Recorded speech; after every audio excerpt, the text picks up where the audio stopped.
I had just gotten off the plane when I scrolled across Mateo's post. There were no direct flights from Shanghai to Vancouver during the Spring Festival, so I had a layover in Hong Kong and the whole journey took 29 hours. It was only because Mateo complained on the phone the day before yesterday. He said that he still had to rush to finish a PowerPoint presentation even though he had a fever and couldn't even take a break during the Chinese New Year. On the other end of the phone, he was coughing so hard as if his lungs were about to come out. After thinking it over and over again, I was still worried and immediately bought a plane ticket and flew over. It takes an hour to take a taxi from Vancouver Airport to Mateo's apartment. During that 1 hour, I read the post over and over again, trying to find a trace of reluctance and love in it. There was none. He said that everything was a calculation. He said that he needed my money and my connections. So he pursued me. Now that he has spread his wings and become capable, he has also met a girl from a good family. So he wants to get back on the right track. He said that whenever he thought about being with a man for the past 7 years,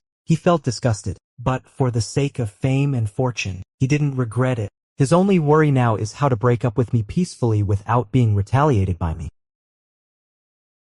My hand holding the mobile phone was shaking a little. I guess my complexion must not look too good either, because when I got off the car, the driver asked me if I wanted to take a detour to the hospital. I don't know how I walked to the downstairs of Mateo's apartment. It was 3 o'clock in the afternoon in Vancouver. The sky was gloomy and gray, and the snowflakes were falling rustlingly. I sat on the bench outside the apartment and was in a daze for a while. Then I took out my mobile phone and called Mateo. Mateo hung up my call directly. The next second I received his WeChat message. "I'm busy. It's not convenient." I don't know since when Mateo's reply to me has always been, "I'm busy." So much so that I can hardly remember what Mateo, who was always free for me when he was 18, was like. I took out my mobile phone, opened WeChat, and scrolled back on the chat interface for a long time until I finally reached the top. At that time, Mateo still liked to talk to me very much. Most of the messages on the whole page were from him. He shared with me the snacks he ate on the roadside, the songs he heard today, and the stray cats in the park. And then it was to wait for me to meet. I remember that once I was on a business trip for a month, and one day I returned to Shanghai to transfer flights. I would stay at the airport for 5 hours in between. When Mateo knew about it, he took the subway for 1.5 hours from Puxi to the airport. He accompanied me to stay in the VIP lounge at the airport for 3 hours, and then took the subway for 1.5 hours to go back. The next day was his final exam. I told him not to go through so much trouble. He cornered me, kissing me while growling fiercely. "No way. I haven't seen you for 24 days. That's equivalent to 72 autumns passing by. It's been too long. I'm afraid you'll forget about me." Mateo was so passionate back then. Who would have thought that such intense passion would one day cool down? The snow was getting heavier and heavier. I looked at the window of Mateo's room with the light on. I decided to call him one more time. Unexpectedly, before I could even dial the number, I saw Mateo. He was wearing home clothes and coming downstairs to meet someone. I couldn't help standing up, but then I saw a girl in a black down jacket trotting towards him. Mateo rubbed the girl's hands in his palms and then hugged her and took her upstairs. Snow covered my shoulders. I took out a cigarette with trembling hands and lit it. When the nicotine passed through my throat, I suddenly remembered, in that winter 3 years ago, Mateo had also hugged me in his arms like this. That year, my grandmother passed away. After my parents divorced, they each had a new family. I was raised by my grandmother since I was a child. On the day of my grandmother's burial, my parents and uncles all breathed a sigh of relief, because they had one less burden from then on. Only I was standing in the heavy snow, in front of my grandmother's grave. The banquet was in full swing, and the Suona was making a noisy racket. The world is so crowded, yet I only feel that the world is vast and desolate, with nowhere to rely on. I don't even know how long I had been standing there until a warm embrace shielded me from the snowstorm all over the sky. Mateo's voice rang in my ears. He said, "You still have me." The tears that I had been holding back finally broke down completely at these words. At that time, I thought the embrace of the teenager was a sincere and passionate heart. Now I finally understand that it turns out that in this story, only I took it seriously. After smoking 3 cigarettes, I finally managed to pull myself together. I am 5 years older than Mateo. When facing a younger lover, I always try my best to arm myself to be omnipotent. I'm used to helping him solve problems. I'm used to being his reliance. I'm used to shouldering all the difficulties alone. So since the matter of breaking up has been bothering him for a long time, then I'll personally help him solve it. This is the last tenderness I have for my lover. I took out my phone and dialed the number for the third time. This time Mateo finally picked it up, but his tone was extremely impatient. I've already told you that I'm in a group meeting. I gently interrupted him. Mateo, let's break up. Mateo paused for a moment, then suddenly let out a cold laugh. Lucas, when did you also start playing this kind of trick of crying? Making a fuss and then breaking up? I don't know what's gotten into you today, but I'm really busy today and I'm really not in the mood to coax you. My voice was trembling a bit from the cold. Mateo, this is a decision after careful consideration. From now on, you are free. Mateo was silent for a while, then suddenly raised his voice. Okay, you're the one who brought up the breakup. Don't you regret it? I thought that he would at least say something to ask me to stay. I sighed helplessly. Okay, the things you left at my place. Before I could finish my words, the phone was hung up. I held my phone tightly, with a bitter smile. He didn't even want to hear one more word from me. Originally, we still had some property to divide up, but forget it, let the lawyer contact him later. Anyway, I won't let him suffer losses. I raised my hand to look at my watch. I had already been waiting downstairs at Mateo's for 4 hours. The snow gradually stopped. I think it's time for me to go. I bought a plane ticket and immediately went back to Shanghai. Another 24 hours. I had a fever during the flight. When I got off the plane, I suddenly blacked out and collapsed on the jet bridge. When I woke up again, I was already in the hospital. My childhood friend Daniel was sitting beside me, taking my temperature. Why are you here? I asked him as I rubbed my temples. Damn it. I didn't want to be here either. Daniel sneered. The people at the airport called all the contacts you had recently talked to, and only I picked up the phone. I was silent for a while and then said, thank you so much, holding my boarding pass in his hand. Daniel said in a sarcastic tone, TSK, flying nonstop for over 50 hours to Vancouver during the Spring Festival. Lucas, you really do love Mateo, but it seems that your little boyfriend doesn't care much about you. Although Daniel had always been sharp-tongued, I was physically and mentally exhausted today and really didn't have the energy to argue with him. I interrupted him and said, I broke up with him. Well, it's true that the one who is loved always takes it for granted. Wait, what did you say? You broke up? Daniel's eyes widened, looking as if he couldn't believe it. I sighed and nodded. Did he dump you? Daniel raised an eyebrow. I nodded and then shook my head. Daniel pressed on. What do you mean? Who exactly wanted to break up? I was the one who proposed the breakup. As soon as I finished speaking, I wasn't sure if it was just my illusion, but I felt that Daniel seemed to have a quick smirk. Although he had never liked Mateo as my childhood friend, his gloating expression was just too obvious. I weakly punched him and said, I've just broken up. You could at least say a couple of words to comfort me. What kind of comfort do you want? Lend you my shoulder. Daniel exaggeratedly pulled me into his arms. I couldn't help but punch him again, saying no need. Go and buy me some food. What food should I buy? Once you wake up, we'll go home. I'm in a good mood today. I'll cook for you myself. Daniel drove me home. He settled me on the sofa, found a blanket and threw it to me, and then walked into the kitchen with practiced ease. This is the house I bought after making my first pot of gold in the futures market with the money my father gave me when I was 18. Because it's close to the school, Daniel would come to stay over every now and then. So I simply set aside a room specifically for him. Daniel's family owns many restaurants in Shanghai, but what he likes most is cooking by himself. So I especially welcome him to stay for a while. However, after I got together with Mateo, Daniel never came again. Now, looking at Daniel's busy figure in the kitchen, I actually have a feeling as if a whole lifetime had passed. Daniel came out with a bowl of poached egg noodles in less than 2 minutes. I really couldn't find much in the way of ingredients. You'll have to make do with this for tonight. Tomorrow I'll have someone send some vegetables over and cook porridge for you. Looking at Daniel as if he was going to stay at my place, I raised my eyebrows in confusion. He replied matter-of-factly, it's too late today. If I go home, the old man will nag me again. It's better for me to stay here for the night and take care of you while I'm at it. I nodded and said, sure. Anyway, your room has always been reserved for you. Daniel's eyes lit up and he happily went to his room to find an old set of loungewear and change into it. I also went back to my room to rest. The scent of Terra de Hermes perfume still lingered on the quilt. This is Mateo's favorite perfume scent. He sprayed it on the quilt, in the wardrobe, and on the curtain. I remember making fun of him back then, using perfume as an air freshener. He replied domineeringly, I want to fill your space with the scent so that you'll think of me whenever you smell it. Later, he gradually became cold towards me and didn't even remember to spray the perfume anymore. But I had already fallen in love with the scent. so I could only spray it myself. This scent is just like Mateo. He appeared domineeringly in my life, forcefully occupied my heart, but then gradually disappeared. I casually scrolled through my phone before going to sleep, and then I saw a push notification. Please, sisters passing by, pause for a moment and congratulate me.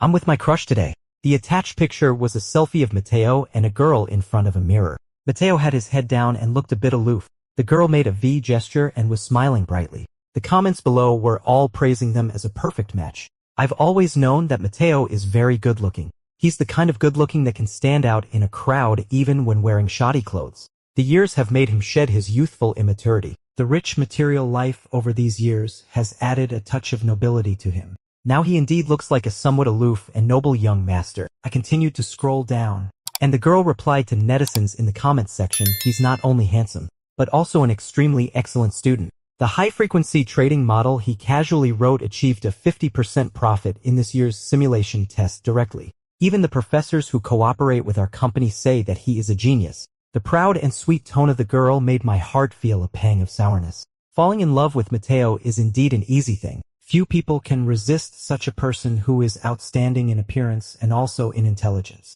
His humble family background only adds to his own charm. It makes him look more like a standard handsome, strong and tragic male protagonist. When such a person pursues you passionately and firmly, few people can stay sober and not fall. Although I have helped him a lot over the years, he was able to be dispatched to the Canadian branch to take charge of the overall situation as a core member of the company at such a young age. This is inseparable from his own diligence and efforts. When he was 20 years old, I gave him a watch. At that time, he told me with bright eyes, "Lucas, wait for me a little longer. It won't take long. I will surely earn a lot of money and buy you more expensive and better gifts." I never doubted his words. I just didn't expect that he achieved it in only 5 years. It's a pity that the little tree I raised with my own hands, now, it has bloomed for another person. I contacted the lawyer as soon as my fever subsided. We have jointly invested in some equity projects that need to be divided. Besides, for the house I have in Binjiang, he paid for the decoration and furniture. We originally planned to live there together with him in the future. Now it seems that he probably won't live there anymore. I'm going to double the discounted value of the decoration money and give it to him.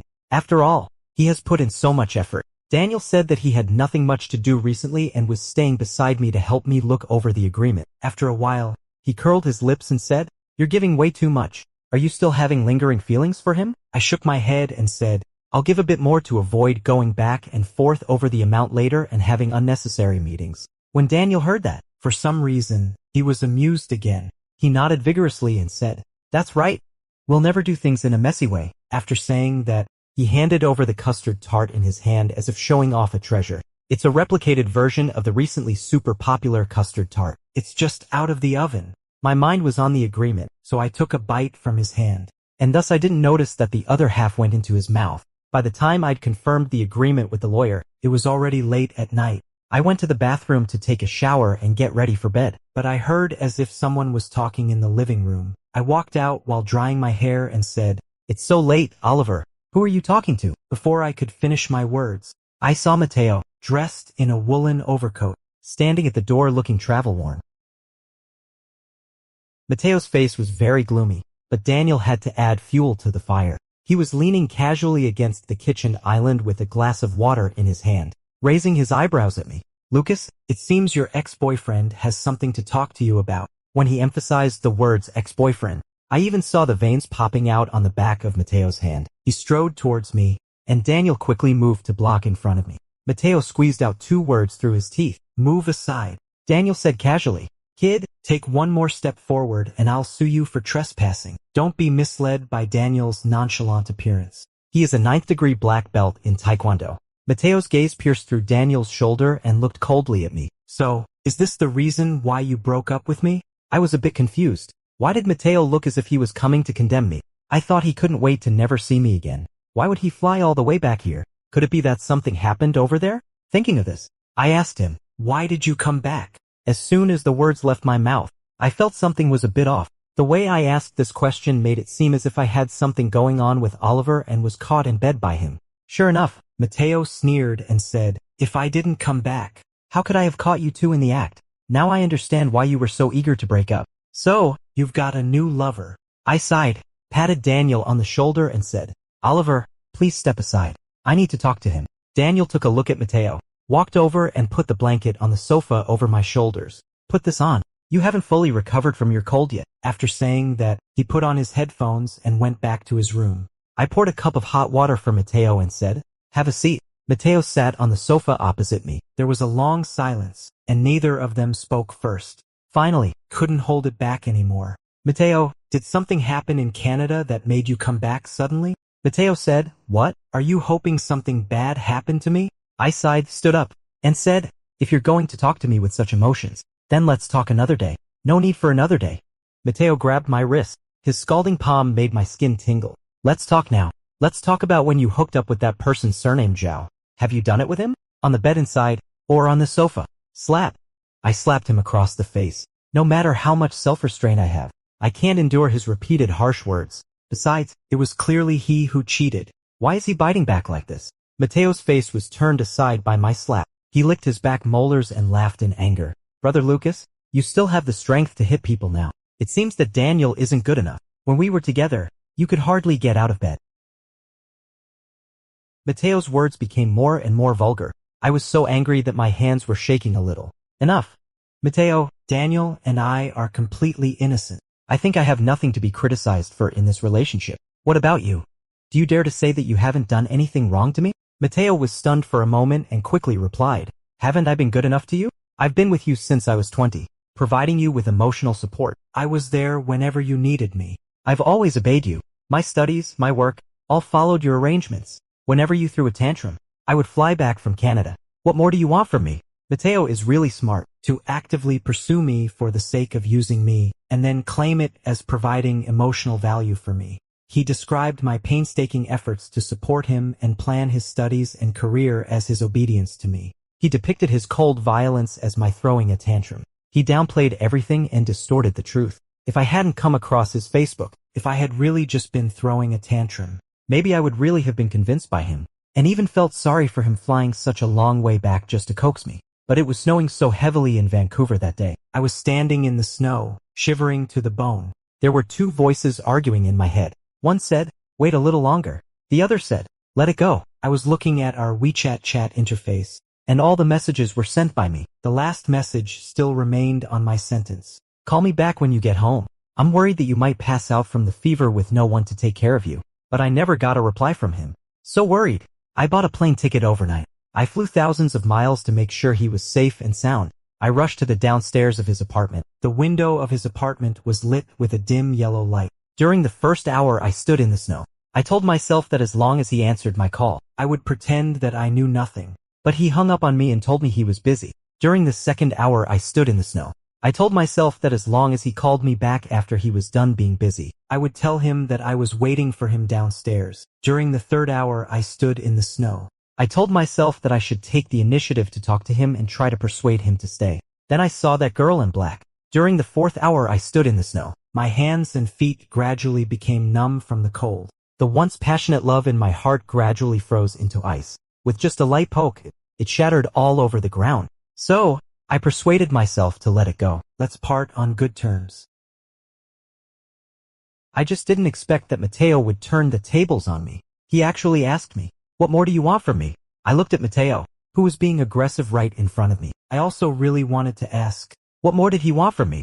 After a while, I sighed, lowered my eyes and said, "Mateo, I saw that post." "What post?" Mateo suddenly stopped halfway through his words. His face instantly turned pale. He opened his mouth, but couldn't get a single word out. I laughed at myself and completed the words that I didn't say that day. "Mateo, we've been together for 7 years. I know you far better than you think. You think you've hidden your impatient emotions very well, but you don't know that a lover's heart is the most sensitive. Sometimes I wonder, how could it be such a coincidence that the big data pushed your alternate account to me? It makes it impossible for me to even deceive myself. Do you know what hurt me the most about that post? It wasn't your change of heart, but that you thought if you broke up with me, I would take revenge on you. You still don't know me well enough after all. Mateo, although I did give you some help over the years, you don't have to belittle yourself either. You are such a dazzling person. That's why I noticed you right away in the crowd back then. Even without the help I gave you, you would still shine brightly. Even if you weren't my lover, I would still admire you and be willing to help you progress. When I told you about the breakup that day, I was actually downstairs of your place. I watched the light in your window for 4 hours. During those 4 hours, all I could think of in my mind were those wonderful times we had in the past. I believe that you have also made efforts in this relationship, so I have never thought about and will never take revenge on you. I saw that girl. She looks really cute. I hope you'll treat her well. Thank you for accompanying me for these 7 years. I wish you that all your wishes will come true in the future. After hearing my words, Mateo remained silent for a long time. Then, he took a deep breath and started to speak, feigning ease. Okay, it's good that we've talked it out. It seems that I was overthinking. I didn't expect you to be so easy to talk to. Well, I also thank you for taking care of me all these years. In the future, somehow, I felt that there was actually a hint of tremor in his voice. In the future, shall we still be friends? I shook my head and refused him gently but firmly. Why? Asked Mateo. Didn't you say that you don't hold a grudge against me? I said softly. Mateo, once you've truly loved someone, how could you possibly still be friends? It's getting late, and there are no extra rooms in my house, so I'll not ask you to stay. Mateo's figure from the back looked a bit dejected. When he was going out, he even almost tripped over the low stool by the door. At the moment when the front door was slowly closing, Mateo suddenly turned around and gave me a glance. I don't know if I was mistaken, but his eyes were actually red.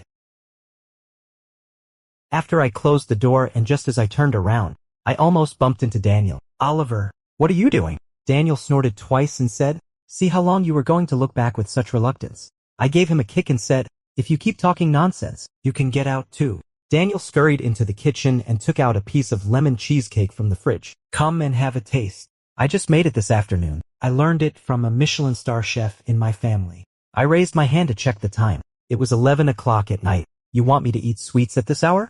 I asked with wide eyes. Daniel clicked his tongue and said, no, are you, a grown man, actually afraid of getting fat? After saying that, he looked me up and down and said, I'd say you should put on a bit more weight. Am I afraid of getting fat? I'm afraid of having high blood pressure, high blood sugar, and high cholesterol. It's okay. Have a little. Sweets help produce dopamine. Daniel forced the spoon into my hand. When I saw your expression just now, I thought you were about to cry. This idiot. I didn't originally intend to cry. With his being so sentimental, I actually felt a twinge in my nose. I scooped up a spoonful of cheesecake and put it in my mouth with a fierce look. Daniel watched me the whole time with a smile and asked, is it delicious? Are you using me to test for poison without even tasting it yourself? How can you call this using you to test for poison? This is having confidence in my cooking skills. I really wanted to make a couple of sarcastic remarks about him, but the cake was actually quite delicious. Also, with Daniel cracking jokes by the side, I didn't seem to be that sad anymore. I nodded my head. It's quite delicious. Really? Daniel raised his eyebrows. Let me have a taste. With that, he held my wrist and took a bite from my spoon. Wait. Big brother, you straight guys really don't consider the feelings of us gay people. If I hadn't grown up playing with you since childhood, I would suspect that you were trying to have an indirect kiss with me. The lawyer has been unable to make an appointment with Mateo all the time, so the money I wanted to give him has never been given out either. I didn't worry about this matter anymore, because I had done everything I could. I didn't expect to be able to see the follow-up of that post again. At the beginning, Mateo pinned a comment at the top under the original post saying, follow up, broken up. Didn't expect it to be so easy to break up. I held my forehead and sighed. With this guy's tone of being smug like a petty person. Isn't he just asking for scolding? I saw him arguing with people one by one in the comment section like a primary school student. It seemed as if he was determined to prove that his choice to break up with me was correct. The popularity of the post was getting higher and higher, and more people knew about it. Someone had already tentatively forwarded it to me, saying, haha, this looks like something related to you. I sighed and shook my head, only feeling that Mateo seemed to be possessed by something. Where had all his usual intelligence and rationality gone? For fear of being doxxed, I thought about it and still sent a WeChat message to Mateo. Delete that post. Mateo replied almost instantly. It's none of your business. Looking at that exclamation mark, I seemed to see Mateo again, who was in his early 20s and liked to be sulky with me. But this time, who was he being sulky with? Before I could figure it out, Daniel came out with a pot of clay pot rice. Quick, get me a placemat. I rushed to the dining table in a flurry and put a tablecloth on it for him. Daniel lifted the lid of the pot, and the steam rose up all at once. The bright red sausages were lying on the glistening rice. The green vegetables were dotted among them. Daniel slowly lifted the lid, poured the well-mixed sauce into it. He flipped it, stirred it, and then scooped out a bowl and placed it in front of me. He said with a smile, "Let's eat." During the time after breaking up with Mateo, Daniel has been feeding me with various dishes every day. Surprisingly, he has even made me gain 3 caddies. While eating, I asked him, "Haven't you been busy lately? You've been here all the time. What? Are you going to drive me away now that I'm of no use?" Like the saying, when the cunning hares are killed, the hounds are boiled. Daniel paused with his chopsticks and raised his eyebrows to look at me. "Don't talk nonsense. I'm just concerned about you. I'm afraid of delaying your important matters. I know you're worried about me, but I'm really fine now." Daniel chewed the crispy rice slowly, lowered his eyes, and said casually, "Recently, the old man has been going to inspect the stores in person. My focus is on the new store in the nearby Guijin Center. This place of yours is close to Guijin. It's convenient for me to live here. I may have to bother you for a while longer. Oliver, please take back the word bother. You can stay as you like. For as long as you want." Daniel lifted his eyelids slightly. "Oh, so it's okay if I stay here for a lifetime." Here he goes again. Daniel is a good person in every aspect, but occasionally, when his spoilt boy temper flares up, he likes to test our friendship from time to time. For example, when I introduced Daniel to Mateo before, I said that Daniel was my best friend. Daniel asked in return, "If your best friend and your lover have a conflict, who will you side with? Side with whoever is right instead of whoever is closer?" Daniel sneered. "Wrong answer. A best friend will never let you get into such a dilemma. Your answer clearly shows that you don't understand me and don't trust me." I thought he was joking, so I punched him lightly. "Read less novels. Look at your resentful face now. Who would have known that he was really angry?" I reluctantly gave him the whiskey that I had treasured to quell his anger. So this time I answered quickly, "No problem. As long as your future wife agrees, I would be more than happy to. With such great skills like yours, I'm even willing to team up with you for a fee." Daniel was obviously very pleased to be coaxed. "Sure. Remember what you said today."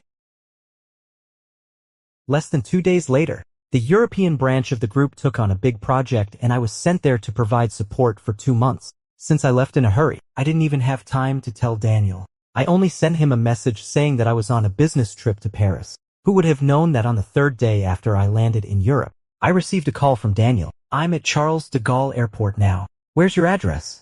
I'll take a taxi there." "Wait a moment. I'll come and pick you up." After stuffing Daniel into the car, I asked him, "What are you doing in Paris?" "The old man wants to open a French restaurant. I'm here to do some research." I was silent for a while and then asked again, "Where's your hotel?" Daniel said, "I haven't booked one yet. Do you have enough space there? Maybe I could just squeeze in with you." I pulled over to the side of the road. Daniel stuck his head out and looked around. "Isn't this a museum?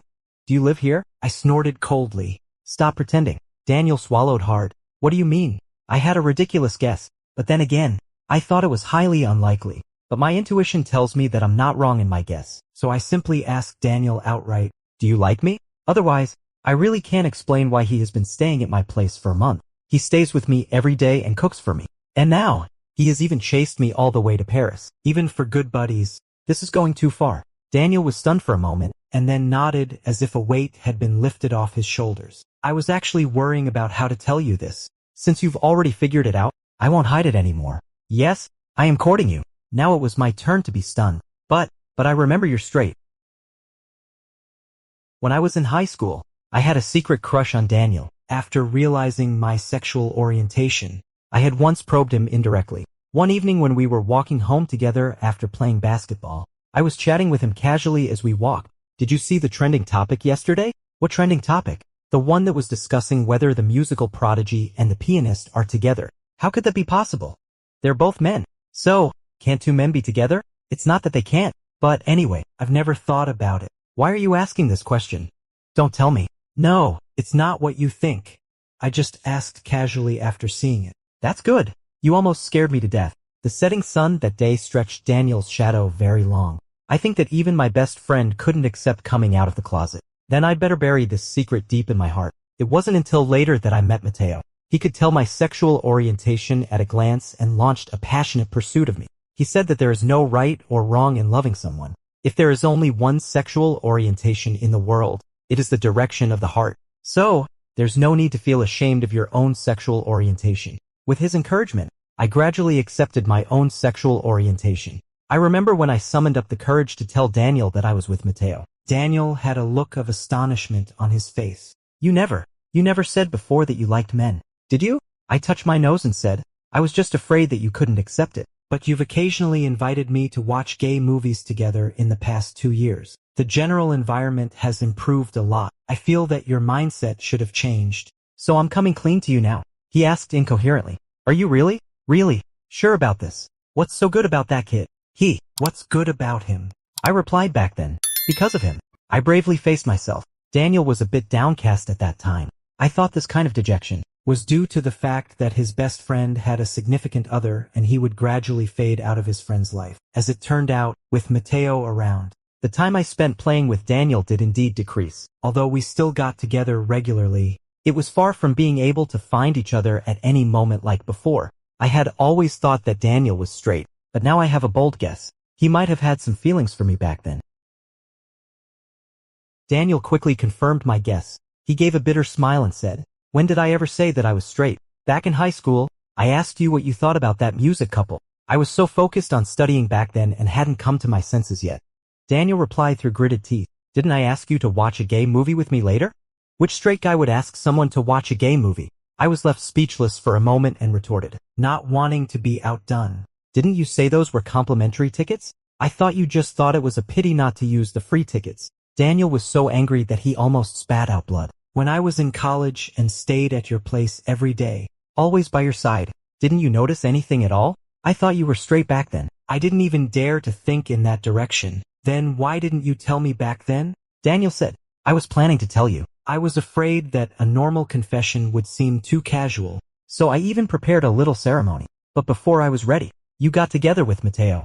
After Daniel finished speaking, both of us fell silent. After a long while, Daniel asked cautiously, so what do you think now? I sighed and said, I'm sorry, I probably won't be able to for a while. Stop.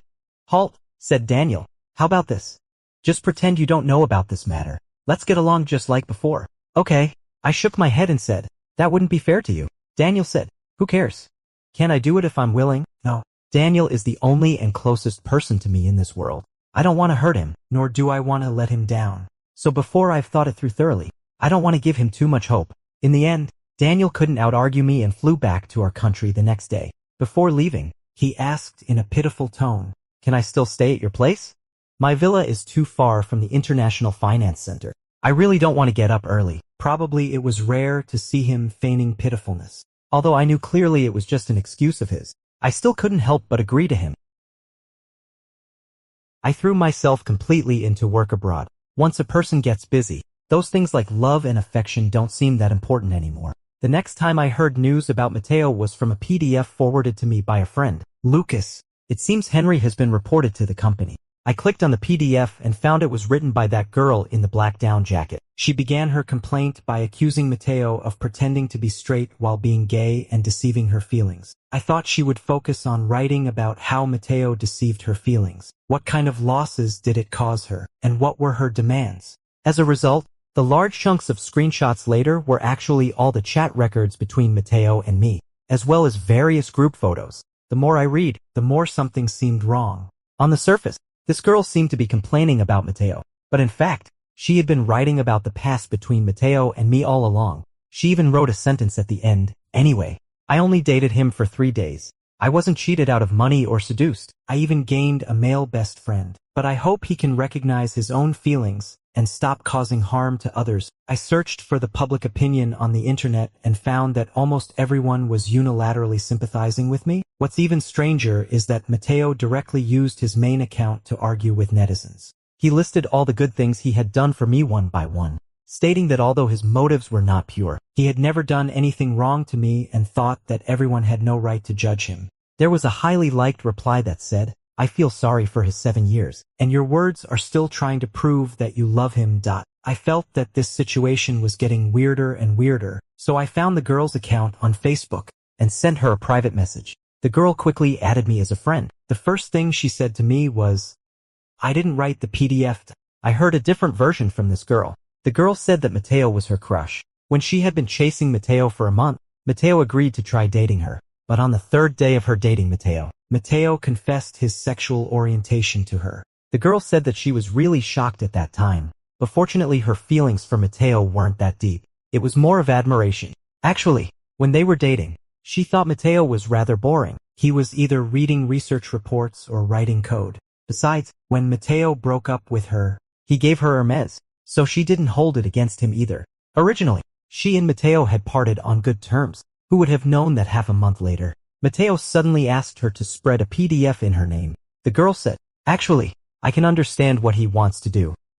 He is showing the love between you two to everyone in an extreme way, and he is trying to win you back with this. That's why I thought that PDF was so strange. It was almost like a love memoir of the two of you, and the parts about you were almost all positive. And while he was being scolded by netizens, he felt that he had atoned for his sins and was also trying to win some sympathy from you. Of course, I don't really understand the complicated love-hate relationships between you gay guys either. However, I think you should have underestimated his feelings for you. If possible, I think you should talk to him. The matter of the PDF really bothered me. I don't like my feelings being spread on the internet and being judged by others." Just when I was about to ask Mateo to have a talk, I received his call. He said, "I'm in Paris. I'd like to meet you."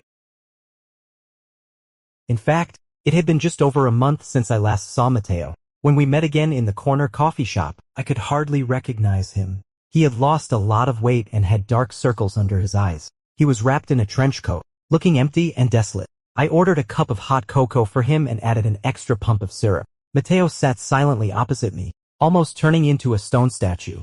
I asked him, "Did you ask me out just to get some fresh air?" Mateo lowered his eyes, his fingers slightly clasping the cup. This was his little habit when he was nervous. Since he didn't say anything, I had to take the initiative to speak. "Have you read the agreement drafted by the lawyer? If there's no problem, please sign it as soon as possible." Mateo probably didn't expect that I would ask this first. He said, "I'm not short of money. You don't need to give it to me." I nodded and said, "That's okay too. Then I'll ask him to draft a new agreement. You can give me this part of the decoration as a gift, but the equity division still needs to be made clear." Mateo asked softly, "Does it really have to be divided so clearly?" I asked him in return, "Isn't this what you expected? Once we part, we should go our separate ways and have nothing to do with each other anymore." Mateo suddenly covered his eyes and said, "Lucas, if I say I regret it, can you forgive me? Is this the reason why you spread that PDF?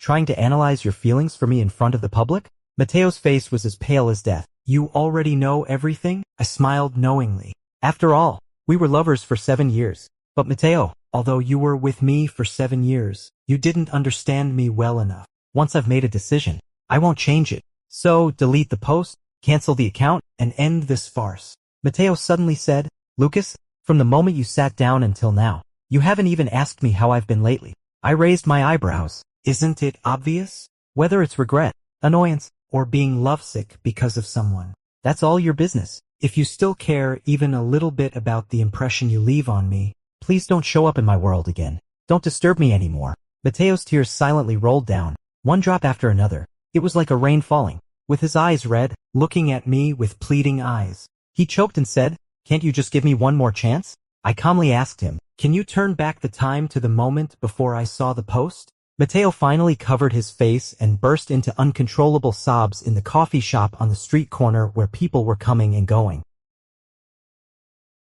When I flew back to Shanghai from Paris, I had a fever again. Fortunately, I was still conscious this time. I dragged my sick body and took a taxi home. On the way, I also ordered some antipyretics for delivery. 2 hours later, I opened the door. The dim yellow light shone through. There was a steaming casserole of porridge and several side dishes on the table. Daniel skillfully took my luggage. "I saw the medicine delivered. I guess you can't eat much at the moment, so I quickly cooked some plain porridge for you." Daniel pulled me to sit down and pushed the porridge with just the right temperature in front of me. Then he pointed at those plates of pickles and said, "Quick, have a taste." I made them newly. I silently lowered my head and took a sip of the porridge, and then ate a mouthful of pickles. Suddenly, my eyes became sour. How could you? Do you want to ask why my pickles taste the same as Grandma's? I learned it from her. The grandma Daniel mentioned is actually my grandma. When Daniel was a child, his parents were busy making money and left him in his hometown. His grandpa's house was next to my grandma's. Grandpa Zhao's cooking wasn't delicious, so Daniel often came to my place to freeload meals. Later, Daniel's father simply gave Grandma a sum of money to cook for him. So for a long time, I had meals with Daniel. What we both liked to eat most was the pickles made by Grandma. Later on, Grandma fell ill. Daniel and I went to visit Grandma. By that time, she had already suffered from Alzheimer's disease and could hardly recognize people. She asked me, "Have you seen Lucas and Daniel?" "I've just pickled some brassica junceavar, gemifera and turnips. Lucas has been thin since he was a child. He won't eat properly without pickles. If you see him, tell him to come back early." The same goes for Daniel. Once he starts playing, he forgets to go home. As she was speaking, she murmured to herself, "If I, an old woman, pass away, and there's no one to make pickles, what will Lucas do if he doesn't eat properly?" I was almost on the verge of crying at that moment. Daniel comforted me while holding Grandma's hand. "That's easy, Grandma. Just tell me the secret recipe of the pickles. I'll look after Lucas and make sure he eats well in the future." I thought Daniel was just saying those words to comfort the old lady. To my surprise, he actually went to learn how to make pickles. Daniel proudly took credit for it, saying, "Not only did I go to learn it, but I also brought Grandma's pickle jar back. I've been keeping it in water all the time. Perhaps when one is ill, one tends to be sentimental, or maybe it's because I miss Grandma." Anyway, suddenly my eyes turned red. Daniel was so worried that he was pacing around, asking, "Oh dear, why are you crying? Are you feeling unwell, or is the food not to your taste? Hey, are you missing Grandma? Take some medicine later and have a good sleep. If your fever goes down tomorrow, I'll accompany you to visit Grandma's grave. Please don't cry. It's all my fault. I was so eager to take credit that I forgot you and Grandma were the closest. Why don't you eat this? I'll make you something else instead." Looking at Daniel's worried look, I suddenly found it a bit funny again. What is love? Love is nothing but 3 meals a day and the 4 seasons. I have been rather lacking in family ties in my life. Having lived for 32 years, people around me have come and gone. In the end, only Daniel is left by my side. Daniel has already got up and is ready to go to the kitchen to make something else to eat. I pulled him and said, "Oliver, why don't we give it a try?" Before Daniel could even react, he asked, "Try what?" Then suddenly his eyes lit up and he said, you mean, looking at his silly appearance. I nodded and said, "I mean, since you cook so deliciously, I'd like to try dating you." Daniel blushed and said, "My mom was right. Sure enough, a man who can cook will get a wife." He rubbed his hands and walked back and forth in the room. "If you weren't sick now, I'd be dying to cook you a full Manchuhan banquet." I chuckled and said, "No need for a full Manchuhan banquet. Haven't you eaten yet? Sit down and have something with me." Daniel sat down with a smile, and his eyes never left me the whole time. Even though we are quite familiar with each other, I still felt a bit creepy being stared at like that. I tapped on the table and said, "Aren't you hungry?" Daniel shook his head and said, "You're so beautiful that I don't feel hungry." I gave him a disdainful look and said, "I'm sick. Don't you dare take advantage of me." Daniel quickly waved his hands and said, "What are you thinking? I'm not that despicable." After having the meal and taking the medicine, I went to bed and lay down. Daniel helped me tuck in the quilt, but he didn't leave for a long time. I had to open my eyes and said, "What are you up to again?" Daniel said a bit sheepishly, "I just want to have a look at you." I couldn't help laughing and said, "Haven't you seen enough of me in over 20 years? Daniel shook his head and said, "I could never get enough of looking at you even in a lifetime." After saying that, he suddenly lowered his head and gave a gentle kiss on my forehead. I suddenly remembered a noon many years ago. The fan in the classroom was creaking as it spun, and the cicadas outside were chirping louder and louder. Daniel was sleeping with his head on the desk. The sunlight fell on his face. I pretended to turn my head casually. I secretly planted a kiss on his hair. That dream left behind in the days of youth. To my surprise, there would come a day when it would see the light again. To regain what was lost is considered a consummation.